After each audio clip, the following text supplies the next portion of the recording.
El otro día estaba pensando en una idea, o bueno, una frase que vi en un videojuego, hace mucho, mucho tiempo, uno que jugaba cuando era más chiquito, en el que decía algo como que nada es verdad, todo está permitido. En un inicio llegué como a cuestionar esa frase, porque pensaba que sí había cosas que eran verdad, que había cosas que pues simplemente eran verdades porque sí, que no todo estaba permitido porque había cosas que estaban mal y que no debían ser hechas. Pero pues ya ahorita que pues pienso diferente, por así decirlo, seguí pensando en esa frase un poco más y llegar realmente a la naturaleza de lo que realmente quiere decir y por lo que realmente se mantiene esa frase. En cuanto a la idea de que nada es verdad, aplicándolo a lo que es las ideas y las creencias, muchas veces nosotros, todas las creencias tienen algo en común y es que todas llegan a un callejón sin salida, sin importar qué tipo de creencia sea. Sin importar, por ejemplo, si es religiosa, si es social, si es cultural, si es, no sé, de cualquier otro tipo, incluso filosófica de vez en cuando. Muchas de esas creencias son incomprobables, se toman como verdades porque sí, según la lógica, cuando la lógica también tiene sus límites. La lógica también no puede llegar a responder ciertas preguntas. Y en cuanto a la cuestión de que todo está permitido, pues sí, teóricamente todo está permitido, por el mero hecho de que la moral en sí misma es una idea. Y si es una idea que no puede ser comprobable, en sí sigue siendo es una quimera, es una falacia, es una fantasía, la moral. Entonces, todo lo que hagas, tú puedes hacer cualquier cosa, todo lo que se te sea posible, pero no deberías. Y aquí, y ahí es donde empecé a pensar un poco más y a ahondar más en este asunto del por qué en sí nada es verdad. Siempre, en la mayoría de ideas que no se puedan comprobar, es decir, que no pueda haber un método o algo que se pueda comprobar su veracidad 100%, se recurre a la lógica.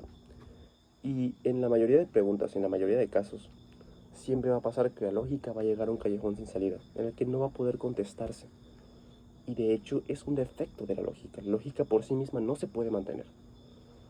La lógica necesita algo de otros tipos de ideas ya preconcebidas para poder existir. ¿A qué me refiero con esto? Me refiero a, por ejemplo, en el caso de la moral, haciendo un análisis moral de algo.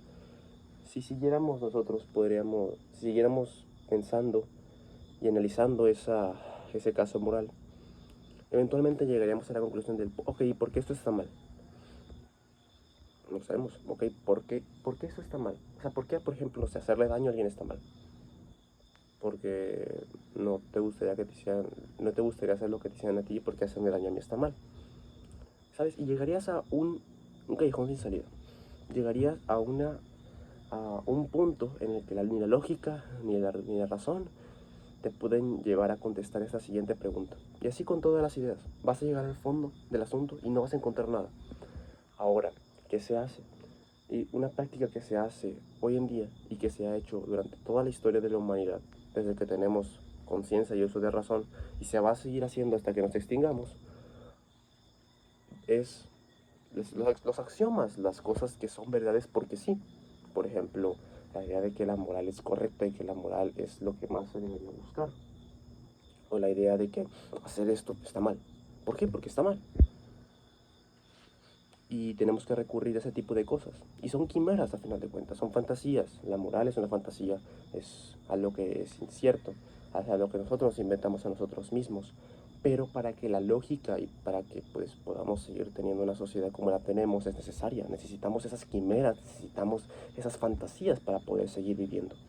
Eso es lo mal y eso es lo que más me enoja de la sociedad de hoy en día, que se creen muy como inteligentes por no creer en ciertas cosas o muy que ya despertaron por no tener ciertas ideas que otras personas sí. Es como, pues tienes un concepto moral y al final de cuentas la moralidad no es comprobable. Es una quimera, es una fantasía necesaria para vivir, pero sigue siendo una fantasía, como la mayoría de creencias que tú estás criticando. Entonces, en ese aspecto, recaeremos en el mismo defecto y está bien que lo hagamos, digo, o sea, en cuanto a lo que es moral y lo que es correcto, es puramente bueno porque por su propia naturaleza. O sea, lo correcto es bueno porque es lo correcto. Y ya. No hay más análisis. Si preguntas por qué, vas a llegar a un callejón sin salida. Necesitas esas quimeras, necesitas esas verdades absolutas, esos axiomas. Entonces, asimismo con lo que todo está permitido, es como si todo está permitido, puedes hacer literalmente lo que sea, pero no significa que debas hacerlo, y no significa que deberías llevar a cabo aquello que quieres hacer. Entonces, a eso me refiero, o sea, no porque bueno, la moral no tenga sustento significa que debemos desobedecerla, no, o sea, simplemente no, o sea, un sistema moral en tu cerebro es necesario para poder siquiera vivir como ser humano normal. Entonces sí llegué como a esa pequeña conclusión, que es un análisis que al final de cuentas no cambia nada porque no puede cambiar tu forma de actuar, pero pues es divertido pensar de vez en cuando. Entonces ahí radica un poco lo que es la naturaleza del bien y el mal, que pues son ilusiones pues, pero los seres humanos necesitamos ilusiones para vivir. Los seres humanos necesitamos creer en algo, al final de cuentas. Toda la vida lo hemos hecho y toda la vida lo seguiremos haciendo. Así que todas las creencias son absurdas, pero no creer en nada es más absurdo aún.